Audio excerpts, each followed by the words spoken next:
কবর প্রতিদিন ডাক দিয়ে বলে আনা বাইতুদ দুধ।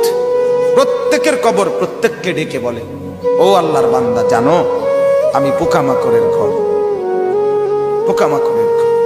তুমি তো সেই বান্দা যে একটা মশা কানের পাশ দিয়ে উড়ে গেলে তোমার ঘুম বন্ধ হয়ে যায়, চোখ মিলে যায়। একটা মশার গুনগুন আওয়াজ সহ্য করতে পারো না। একবার কয়েল, একবার অ্যারোসল, একবার মশারি, এরপরেও তুমি চাও যে একটা মশাও যেন আমার কানের কাছে গুনগুন না করে।